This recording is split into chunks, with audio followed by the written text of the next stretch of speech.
Hello বন্ধুরা, দুর্গাপুজো মানেই সাজগোজের উৎসব।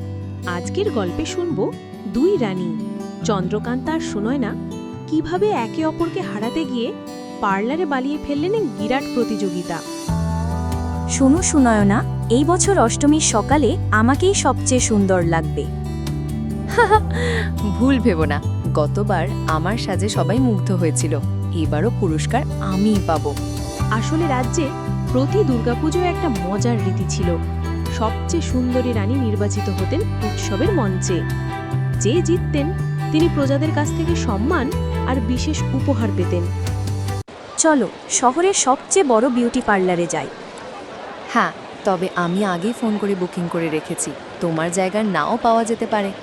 হার মাগো, তোমরা দুজন একসাথে গেলে ওই পার্লারের কি অবস্থা হবে কে জানে। স্বাগতম রানীরা। উফ, একসাথে দুজন এসেছেন। আচ্ছা, বসুন। আমাকে আগে সাজাও, আমি গোল্ড ফেসিয়াল নেব। না না, আমাকেই আগে সাজাতে হবে, আমি ডায়মন্ড ফেসিয়াল নেব। দুজন একসাথে তর্ক করতে করতে এমন চেঁচামেচি শুরু করলেন, চারপাশের কাস্টমাররা হেসে লুটোপুটি খাচ্ছে। আমার জন্য লাল শাড়ির সাথে মানানসই মেকআপ চাই। তাহলে আমি সবুজ শাড়ির সাথে গ্লিটার আইশ্যাডো নেব। আর মা, একসাথে সাজাতে গিয়ে আমারও মাথা ঘুরছে।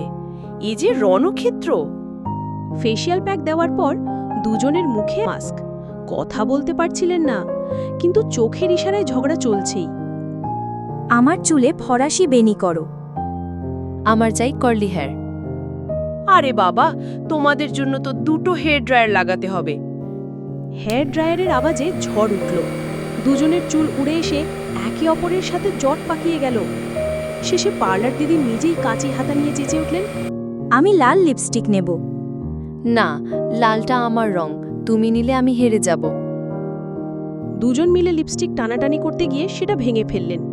পার্লারের সবাই হেসে বলল, দুই রানীর জন্য পার্লারের সব লিপস্টিক শেষ হয়ে যাবে। চুপ, সাজগোজ শেষ, কিন্তু তোমাদের ঝগড়ার কারণে আমি উল্টে সাজিয়ে ফেলেছি। চন্দ্রকান্তার মুখে ডায়মন্ড ফেসিয়াল আর গ্লিটার আইশ্যাডো, সুনয়নার মুখে গোল্ড ফেসিয়াল আর ফরাসি বেনি। আরে এই কি হলো? আমার সাজটা তো উল্টে গেল।